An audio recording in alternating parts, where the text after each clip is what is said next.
Kita nak kata kita ni sebagai hamba Allah, nak mendekatkan dengan diri dengan Allah, boleh tak kita kata gitu? Jadi kita ni tak masuk dalam nama hamba lagi. Pasal nak sifat dengan ubudiyah ni tak ada di kita. Sifat hamba tak ada di kita. Lepas tu kita dah mengaku kata kita hamba Allah, walhal sifat hamba tu tak ada di kita.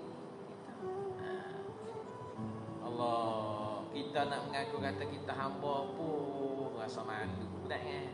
Malu tak? Malu moga sifat hamba tak ada di kita. Mana sifat hamba? Sifat hamba ni dia kena menghilangkan sifat mazmumah dalam hati. Kalau ada sifat mazmumah dalam hati, bermakna kita masih belum sampai tahap hamba lagi.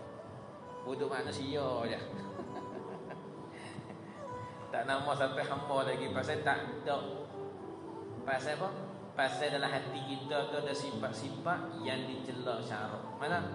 Riya, ujub, takabur, sum'ah. Banyak hati kita. Jadi bermakna kita tak sampai tahap hamba lagi. Ubudiyah, maqam ubudiyah tak sampai lagi. Jadi itu dia. Allah